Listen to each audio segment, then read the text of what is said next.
તહેવારોમાં નવા કપડાં ખરીદવાનું વિચારી રહ્યા છો તો આ સમાચાર તમારા બજેટનું ગણિત બગાડી શકે છે, કેમ કે યાનથી લઈને કેમિકલ અને કોલસા સુધી ઉત્પાદન ખર્ચમાં સતત વધારો થઈ રહ્યો છે। ત્યારે સવાલ એ છે કે આ મોંઘવારીનો બોજ ઉદ્યોગકાર ઉઠાવશે કે સીધો ગ્રાહકના ખિસ્સા પર આવશે, કારણ કે તહેવારો પહેલા કપડાં મોંઘા થવાના સંકેતો મળી રહ્યા છે। તહેવારો પહેલા કપડાં મોંઘા થશે, યાનથી કોલસા સુધી મોંઘવારીનો માર, ટેક્સટાઇલ માર્કેટ પર સંકટના વાદળો, કાચો માલ મોંઘો થતા ગણિત ખોરવાયો, કોલસામાં 4000નો ઉછાળો થતા હાહાકાર, મોંઘવારીની આગ હવે કપડાં સુધી। કપડાં ખરીદવા જતા પહેલા હવે ખિસ્સું જરા વધુ મજબૂત રાખજો, કારણ કે સુરતના ટેક્સટાઇલ ઉદ્યોગ પર એક પછી એક મોંઘવારીનો માર પડી રહ્યો છે। યાન મોંઘું, કેમિકલ્સ મોંઘા, કોલસો મોંઘો, અને જ્યારે ઉત્પાદનનો દરેક ખર્ચ વધે તો તેની સીધી અસર આખરે કોના ખિસ્સા પર પડે? ગ્રાહકના। મિડલ ઇસ્ટના તણાવ અને ક્રૂડ ઓઇલના ભાવ વધારાની અસર હવે સુરતના ટેક્સટાઇલ ઉદ્યોગ સુધી પહોંચી છે, અને જો આ સ્થિતિ યથાવત રહી તો આગામી તહેવારોમાં નવા કપડાં ખરીદવાનું બજેટ પણ વધે તેવી શક્યતા છે। સુરત, જે દેશના સૌથી મોટા મેન મેડ ફાઇબર ટેક્સટાઇલ હબ તરીકે ઓળખાય છે, ત્યાં હવે ઉત્પાદન ખર્ચનું ગણિત જ ખોરવાઈ રહ્યું છે।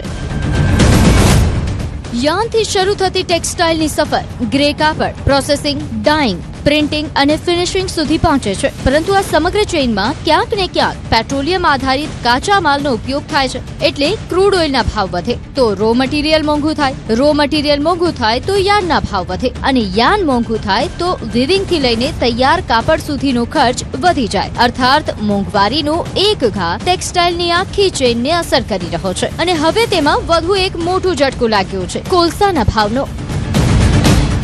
સુરતના ટેક્સટાઇલ પ્રોસેસિંગ યુનિટો માટે કોલસો મહત્વનું ઇંધણ છે, પરંતુ ઇન્ડોનેશિયાથી આવતા લિગ્નાઇટ કોલસાના ભાવમાં મોટો વધારો થયા હોવાનો ઉદ્યોગકારોનો દાવો છે। જે કોલસો અગાઉ આશરે 6000 રૂપિયા પ્રતિ ટન મળતો હતો, તે હવે વધીને લગભગ 9 થી 10,000 રૂપિયા પ્રતિ ટન સુધી પહોંચ્યા હોવાનું કહેવાઈ રહ્યું છે। એટલે કે એક ટન પાછળ સીધો 3 થી 4,000 રૂપિયાનો વધારાનો ખર્ચ। અને જ્યારે આ જ કોલસાથી બોઇલર અને પ્રોસેસિંગની ગરમીનું કામ થાય છે તો કોલસો મોંઘો, એટલે કાપડનું પ્રોસેસિંગ પણ મોંઘું થશે તેવી શક્યતા છે। અત્યારે લગભગ ભાવ એનો લગભગ 9.5 થી 10,000 રૂપિયા જેવો ભાવ છે। ભાવ વધવાનું કારણ એક જ છે કે દર વર્ષે ચોમાસામાં ભાવ વધતા હોય છે।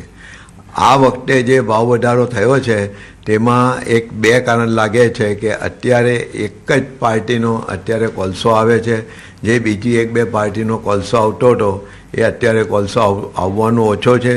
બીજી એક કે GMDC, જે ગુજરાત મિનરલ ડેવલપમેન્ટ કોર્પોરેશન, કે જેમાંથી લિગ્નાઇટ નીકળે છે, એમાં ઉતરતી કક્ષાનો કોલસો છે, એનો પણ જે ઉત્પાદન હોવું જોઈએ કે જે આપની માનો કે ભરૂચની આજુબાજુ કંકલેશ્વરમાં એ બાજુથી પણ ઉત્પાદન એમનું ઓછું છે અથવા તો બંધ છે।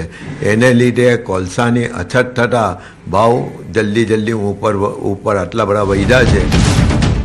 ઉદ્યોગકારોના દાવા પ્રમાણે જો કોલસાના ભાવ હાલના સ્તરે જ રહ્યા તો આગામી દિવસોમાં કાપડના પ્રોસેસિંગ ચાર્જમાં મીટર દીઠ આશરે 2 રૂપિયાનો વધારો કરવાની સ્થિતિ ઊભી થઈ શકે છે। હવે વિચાર કરો, 1 મીટર પર 2 રૂપિયા તો કરોડો મીટર કાપડના ઉત્પાદન અને પ્રોસેસિંગમાં આ વધારો કેટલો મોટો બોજ બની શકે, અને આ વધેલો ખર્ચ ઉદ્યોગકારો કેટલો સમય પોતાના ખિસ્સામાંથી ભોગવશે, કારણ કે અંતે આ ખર્ચ ક્યાંક ને ક્યાંક તો વસૂલવો પડશે। અને જો પ્રોસેસિંગ ચાર્જ વધશે તો તેની અસર કાપડના ભાવ પર પડી શકે છે। કાપડ મોંઘું થશે તો હોલસેલરથી લઈને રિટેલર સુધી અસર થશે, અને અંતે નવા કાપડ ખરીદનારા ગ્રાહકના ખિસ્સા પર ભાર પડશે।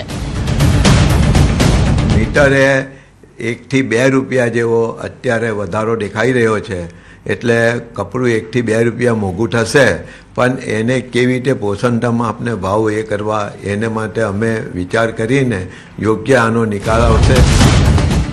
મોંઘવારીનો માર માત્ર પ્રોસેસિંગ સુધી સીમિત નથી। ક્રૂડના ભાવમાં વધારાના અસરથી પોલિએસ્ટર સહિતના પેટ્રોલિયમ આધારિત યાનના ઉત્પાદન ખર્ચમાં પણ વધારો થઈ રહ્યો છે। બીજી તરફ ડાઇંગ, પ્રિન્ટિંગ અને ફિનિશિંગમાં વપરાતા કેમિકલ્સ પણ મોંઘા થઈ રહ્યા છે, એટલે ટેક્સટાઇલની ચેઇનમાં જ્યાં નજર કરો ત્યાં ખર્ચ વધતો જોવા મળી રહ્યો છે। યાન મોંઘું, કેમિકલ મોંઘું, કોલસો મોંઘો, પ્રોસેસિંગ મોંઘું અને સવાલ એક જ, તો કાપડ સસ્તું ક્યાંથી રહેશે? આ તરફ ઉત્પાદન ખર્ચ વધી રહ્યો છે તો બીજી તરફ સુરતના વિવિંગ ઉદ્યોગકારો યાર્નના ભાવ વધારાને લઈને પણ ચિંતિત છે. ઉદ્યોગકારોનો આક્ષેપ છે કે કાચા માલના ભાવમાં થયેલા વધારાની સરખામણીએ યાર્નના ભાવમાં વધુ વધારો થયો છે અને કેટલીક કંપનીઓ દ્વારા યાર્નના ભાવમાં કૃત્રિમ તેજી ઊભી કરવામાં આવી રહ્યા હોવાની રજૂઆત પણ કરવામાં આવી છે. જો યાર્ન મોંઘું થાય તો વિવિંગ યુનિટોનો ખર્ચ વધે અને નાના અને મધ્યમ કદના એકમો માટે આ વધેલો ખર્ચ સહન કરવો વધુ મુશ્કેલ બની શકે. આ સમગ્ર મામલે સુરત ચેમ્બર ઓફ કોમર્સ દ્વારા પણ ચિંતા વ્યક્ત કરવામાં આવી. ઉદ્યોગકારો દ્વારા કેન્દ્ર સરકાર સમક્ષ બે મહત્વની માંગણીઓ મૂકવામાં આવી છે. પહેલી માંગ યાર્ન ઉદ્યોગમાં સંભવિત કૃત્રિમ ભાવ વધારા અને કાર્ટેલાઇઝેશન પર નજર રાખવા માટે ખાસ કમિટીની રચના કરવામાં આવે અને બીજી માંગ FDY, POY અને DTY જેવા યાર્ન પર 3 મહિના માટે કસ્ટમ ડ્યુટીમાંથી રાહત આપવામાં આવે. ઉદ્યોગકારોનું માનવું છે કે આવી રાહત મળે તો યાર્નની ઉપલબ્ધતા વધારી શકાય અને વધતા ઉત્પાદન ખર્ચ સામે ઉદ્યોગને થોડો શ્વાસ મળી શકે. હાલની જે પરિસ્થિતિ છે જોતા એવું લાગે છે કે જો આવીને આવી પરિસ્થિતિ રહી અને સરકાર એના ઉપર નિયંત્રણ નહીં લાવે અને સરકાર બેઝિક ડ્યુટી 3 મહિના પૂરતી એક્ઝામ ન કરી શકે તો આ ઉદ્યોગને ઘણી બધી તકલીફ થાય. એટલા માટે અત્યારે 2 દિવસના રજા પાડવાની વાત કરી છે કે 2 દિવસ રજા પાડવી પડે એવી મજબૂરી છે, કારણ કે મશીન સદંતર બંધ કરી શકાય એવી પરિસ્થિતિમાં ઇન્ડસ્ટ્રી નથી.